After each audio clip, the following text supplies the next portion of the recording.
memang gagal bayar pinjol legal itu kebanyakan ya saat ini yang menghubungi tempat kerja, ya. Itu yang menjadi senjata mereka sekarang yang dilegal. Assalamualaikum warahmatullahi wabarakatuh. Selamat datang kembali dengan saya Beng RG. Apa kabar teman-teman semua? Ya, saya berharap selalu dalam keadaan sehat walafiat. Saya berharap selalu tenang, ya, jangan depresi dan berlebihan, dan jangan melakukan tindakan-tindakan negatif yang akan merugikan kalian sendiri, ya. Masalah pinjaman online itu ada di diri kalian sendiri, ya. Jika kalian kuat, kalian mengerti bagaimana konsekuensinya, jangan terlalu merespon apapun dari DC pinjol, maka kalian akan lebih tenang, ya. Tetap fokus ke kerjanya, bagian yang kuliah mungkin ya, tetap fokus ke pendidikan.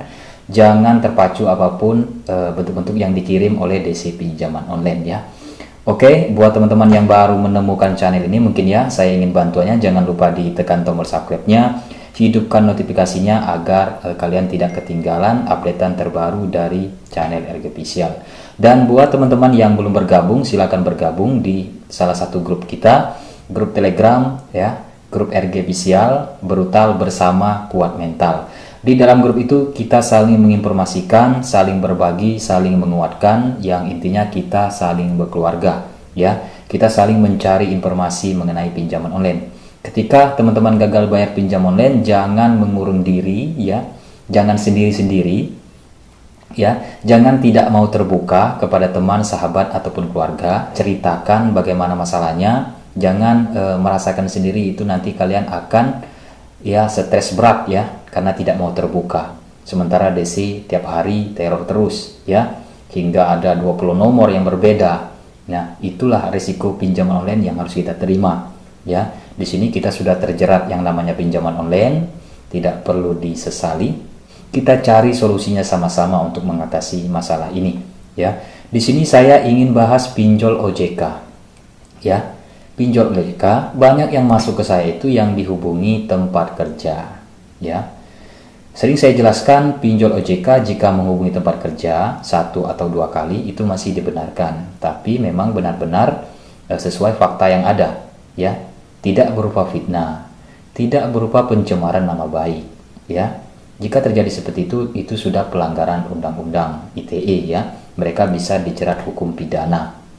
Nah, jika sesuai aturan, mereka cuma hanya menanyakan, misalnya ya, selamat siang, atas nama ini, apakah masih bekerja di sini?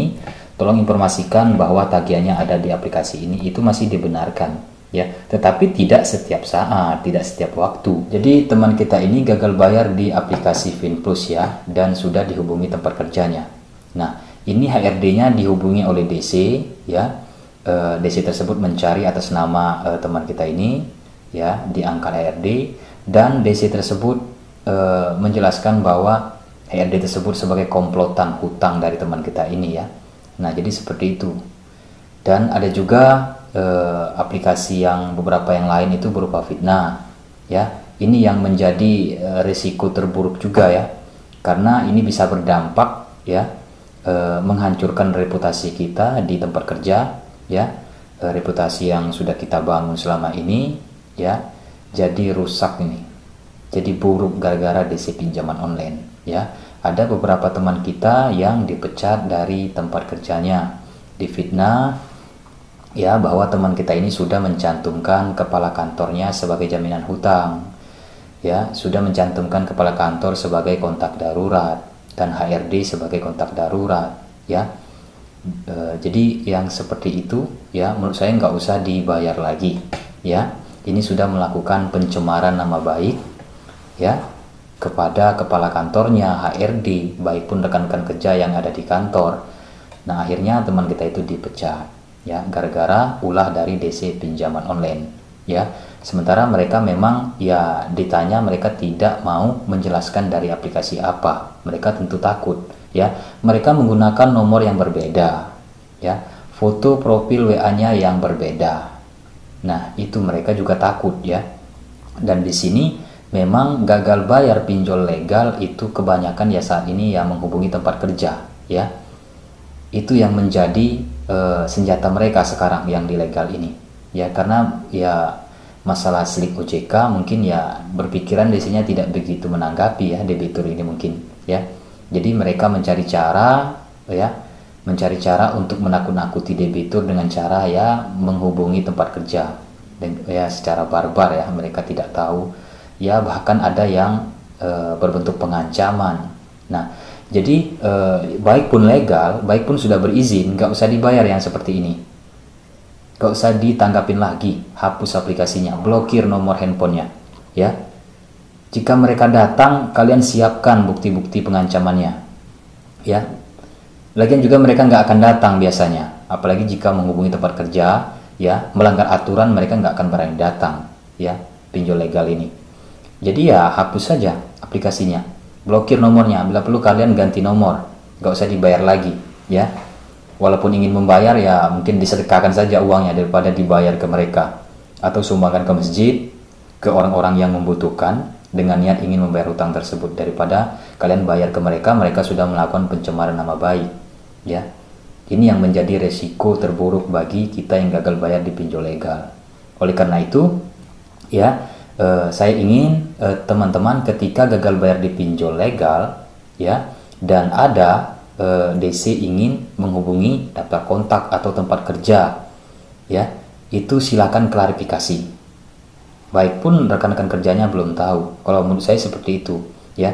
Tolong saya informasikan jika ada salah satu pinjaman online yang mengatasnamakan saya, nggak usah ditangkapin deh ya, silakan diblok saja nomornya ya, atau bisa bekerja sama dengan HRD-nya, nggak usah diangkat. Mau nggak mau kita harus beritahukan ya, ini memang ya, semoga cepat diberantas nih yang DC-DC yang melanggar aturan ya. Semoga ada tindakan tegas dari pemerintah, khususnya OJK, AFVI ya, yang memantau pinjaman online legal berizin ya. Jangan hanya memberikan atau mengarahkan pinjamlah di pinjol legal sementara tidak dipantau ya, tidak diawasi dengan benar bagaimana bentuk-bentuk kinerja dari DC pinjaman online ya, yang sangat merugikan masyarakat ya.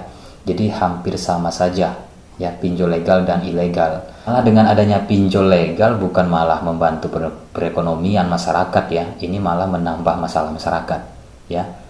Bukan manfaatnya yang besar, malah ya kerugiannya yang lebih besar dari manfaatnya ya. Mengajukan pinjaman online sekitar berapa, 2 juta, 3 juta, tapi ya kita bisa kehilangan pekerjaan gara-gara fitnah di tempat kerja.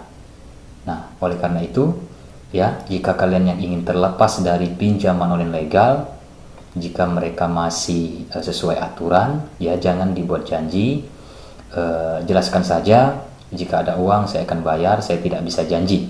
Nah seperti itu. Setelah itu jangan direspon lagi, jangan dilihat, nanti tambah pusing.